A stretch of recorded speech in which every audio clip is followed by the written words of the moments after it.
so welcome back again, people. Science Explorations, I'm the YouTube channel. So we're back today again with the Science Advancement Podcast Show. And today we're going to be talking about tech advancements. And today we're joined by a new person on the panel. Winford, welcome to the platform. Thank you. Okay, as usual, Odon is with us again. So we're going to be discussing about tech advancements, advancements of technology, to be specific in our country, and maybe also touch a bit with what's happening outside Zambia. But I would just love to get your thoughts. Maybe I'd love to start with Winford. Winford, what's your take on the advancements of science, the advancements in terms of technology in Zambia? Where do you think we're going? Are we on the right path, or maybe we need further directions? Thank you very much for that question. Yeah, when you look at the way our young generation is doing when it comes to JETS and these other innovation projects, I think our nation is heading towards somewhere at least under technological development. And even innovation, even when you look at that national level, there are these guys who are doing bigger things, but it all goes back to the purpose of doing all these things. So yeah, I think the future is bright for scientific advancement in our country. Yeah. Incredible. Yeah, can you please repeat your question, Caleb? I didn't get it. Okay, so my question was basically to say, where do you think we are going in terms of tech advancements in Zambia? Are we on the right path? Are we doing the right things to advance in terms of technology? I would say we're on the right path, but we're not doing as much as we should be doing. Because if you look at the world today, like everything is just based on technology. Like people have stopped competing on like whatever level. Like like the world is competing now on technology. What are you inventing? What technology application are your country using? Such things. So like the world is running under technology these days. I think we're on the right path, but we're not doing as much as we should be doing. Like if you look at other countries, they've advanced like, way more far. Like they've left us far away. Like yeah, that's what I would say for today. Okay, I see. Maybe just to kickstart our conversation today from where you started, you mentioned things like they're not really doing enough. But maybe the question would be, okay, yeah, they may not be doing enough, but who's to blame for that? Is it that these people don't have access to finances, or maybe is it that these people are not inspired? So maybe just to put on discussion, I want us to discuss this as our first point of today's discussion. Do you think our IT developers have access to finances? I don't know Yeah, first, I don't know who's going to pick this question, but I think I'll start. That takes us, Caleb. That takes us back to the education sector. How is it possible for the Ministry of Education to include what is that, like the computer science class in 20 was it 2016 or 2017, like in the curriculum? Like should be just 2016. imagine. Yeah, so just imagine all the students that went to school like before 2016, like all people competed before 2016, they never had advantages like of touching any computer at school. Like you see where the disadvantage comes, right? So you just see like, I don't know, you have to learn those things on your own. And like, okay, let's say where I am right now, like you just find a 5-year-old, like a 5-year-old, he knows how to operate a computer like better than a 20-year-old that side. So which is not good. So I don't know if you just look at that gap. So by the person reaches 20s, like he knows how to program and those like things. So like that would take us back to the education system. Like we are not well prepared in those areas. That's what I would say. Okay. Winford? Yeah, I agree with him.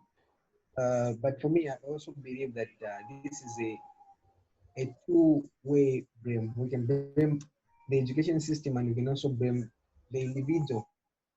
Like if you look at this thing, nowadays, most of the things we do, whether scientific or something, it always leads back to finances. You say, no, the reason why I'm doing this course, let's say, for example, I want to study mechanical engineering. The reason why I'm doing mechanical engineering, it's not because I have the passion for mechanical engineering, Yep. but I'm going to do that course because I feel that when I do that course, I'll be earning more than maybe a particular course. Yeah. So at individual level, that is still leaving our country lacking behind in technological development, because if we had people who had the passion for the science, people who want the country, the nation to stand out, like they can do anything just for the nation to be competing with these countries which are doing better under scientific development, we would have been far, like very far.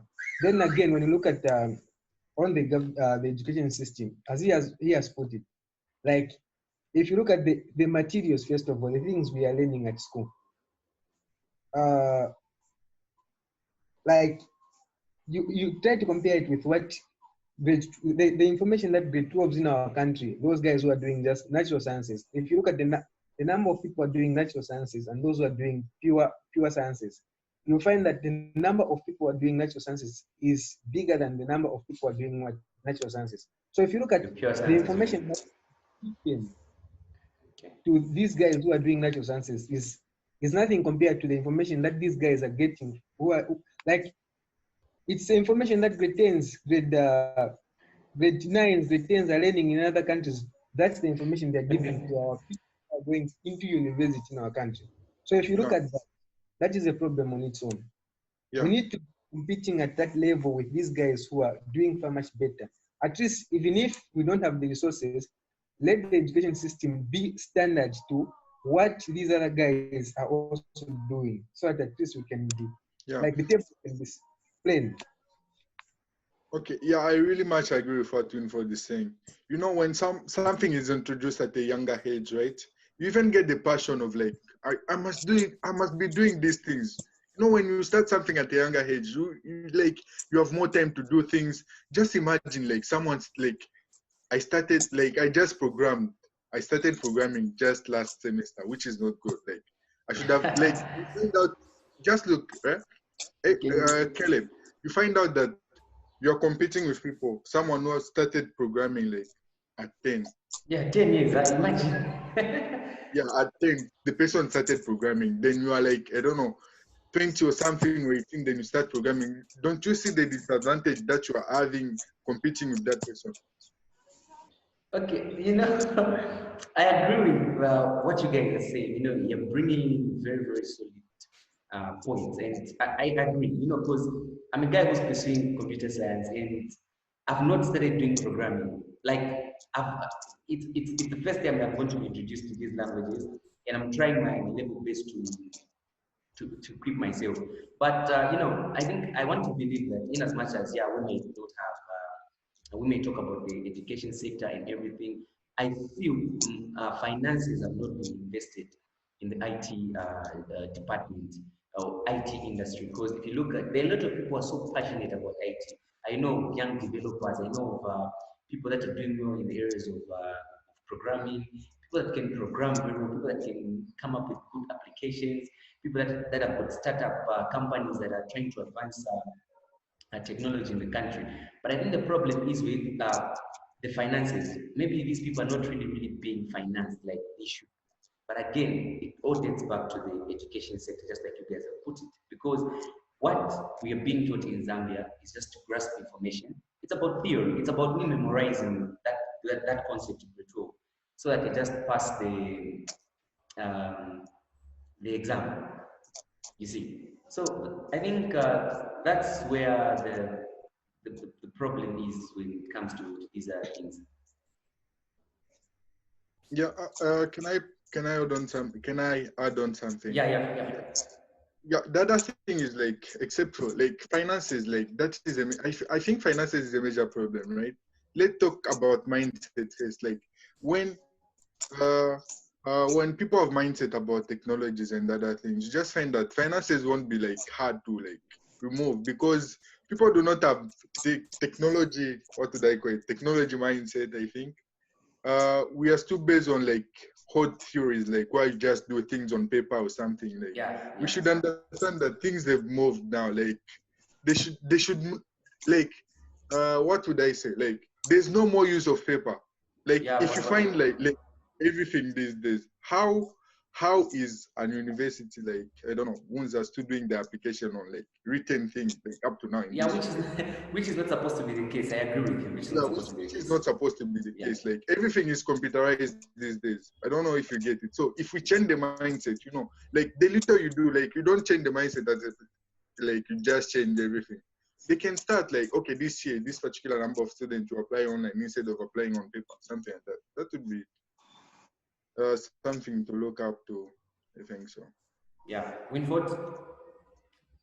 Yeah, on the issue of finances, I also agree because these guys, like, let's say people need resources for them to have the material, the right materials to lead the country towards the direction of scientific development.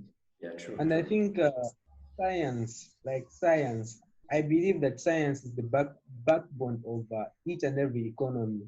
If we have scientists who are working tirelessly to make sure that the country, like That is much true. the industries are operating according to the way they are supposed to be operating, it simply means that our nation will be somewhere. But it's like scientists don't have the passion. Let's say, I won't say in our country only, but in Africa. Like if we have a great scientist who has the passion and the who have the passion and the brain to do something great, these guys always leave Africa. Why? Because it's True, like they're true. not appreciated. Maybe brain drain is something that we usually explain in experience in Africa. It's something that we have been experiencing because of the same idea of finances. You have an idea, a great idea for that matter, but who is going to sponsor the idea? The guys who are coming from abroad are the ones who are still coming to sponsor the idea. And then for them to sponsor that, they will give you conditions saying, should come and work in our country. That Yeah, simply means true, we have lost that person true, and the true, potential to do something good for the nation. true. So maybe they should look at the financial aspect on the aspect of scientists. What are the needs that scientists want? Those guys who can develop the country under technology. What are some of the things they need? Sometimes they're a little bit financially, like on the aspect of okay, the economy has to support science to some extent because okay, let me just give an example. Like in Russia, here it's like everything that you do is based on technology. Like everything you do. It can be transportation, the way you are moving. Everything you're doing, you're being observed. Like I think a few weeks ago they introduced this thing. Like since the breakout of this coronavirus of theirs, Yeah, um, what happened is that since these guys, like the soldiers, they cannot be monitoring everyone, so they decided to launch drones into the street so that they can be gathering information of those guys who are breaking the law. When they break the law, what they will do, they will just get your face. Facial recognition is like on high Yeah, on that level. So they will yeah. capture your information, send it into the system. Then the law enforcement will just get the information and trace you where you are. Then they will enforce the law, just like that. So it's all about investing in technology, putting in more money into those guys who can develop the science that can work better for the nation to go somewhere. okay. You know, this is something that's very, very, very interesting. Yeah, I agree with what you guys have said. Both, you know, I think we need to invest in us in the sectors of technology, especially in our country, because I know of startup hubs. I know that hubs, tech hubs that are doing the very best that are trying to advance technology in Zambia. We've got Bongo Hive, we've got Ulendo, we've got Zippos, and also Hackers Guild. And I know a lot of people who've been trained from these tech hubs. And you know, it's very good that we've got such hubs And I don't know if you guys have heard of Silicon. I don't know if you guys have heard of Silicon Valley. It's in the state. This is a home for most of these technological advancements. Apple, Google. This is it's more like a city where all these companies are situated. So I think if we invest massively in technology, we can really be or go to that level in our country. We can develop. You look at a lot of sectors. You look at issues of NRCs. NRCs in Zambia, you still make lines when getting NRCs. When you can easily get NRCs online, you can just put your details. They can put systems where your NRC can just be systematically traced. But you have to have a card. When it gets lost, you have to go back again. There are a lot of things that need to be changed. Applications for bursaries, all these things are supposed to be done online. But it's sad that we're doing these things using these hard copies, papers. I think we really need to invest massively in technology if we're going to go on a different level. Because look at Rwanda. Rwanda is really investing in technology, and they're doing the very best. But maybe before we cut our podcast today, before we end, I'd love you guys to give your last words or encouragement to people that are venturing in the fields of technology, people that have lost hope, people that think the projects won't be funded by the government. What word would you give to those people before we end our episode today? Yeah, before we end our conversation, I'll just tell those people doing technology, back their home, like, technology is the future of the world, man. Like, if you are in a technological field, you don't have to worry. Like, everything is guaranteed. Like, everything is like, I don't know, we are wiping away all these, I don't know, all the other things or the other memories, I think. Technology, yeah, I think so. Yeah, the paper and everything. I think even as people talk about the climate change, other things, they just want everything to be computerized, and let's just forget about other things and then be based on technologies and advancing these online things. Yeah, that's what I would say. They don't have to worry that much. Just believe in themselves and then do the thing. Yeah, that's what I would say. Okay, Winford. My words to everyone who is watching and they are trying to venture into a field that can help the nation or help in technological development in our country. My words are let their passion for science, let their passion for technology development, let their passion be the drive, whatever they'll be doing. They shouldn't venture into something because maybe they pay well, but venture into something because you have the passion for it. That is the only way we can develop as a nation. Okay, true. Okay, so thank you very much, guys, for tuning in for today's podcast. I believe we're going to be back again next week. We're going to continue on this discussion on the tech advancements. Hopefully, we're going to talk about a lot of things that are going to help out people out there, and maybe also bring in our own solutions, especially for us who are in these fields of technology. Some of us are taking courses in computer science, IT, and cybersecurity. All these courses, I believe, are really going to be of help. I want to urge everyone who's going to be watching this video, make sure you like, share, and subscribe. It's really been a good discussion. Till next time, we're going to be back next week, continue this discussion. Hope you join us again. Thank you very much for tuning in, and don't forget to watch our High School Hub podcast that's going to be on this Friday by Messi Louis Moema. Till next time, bye-bye.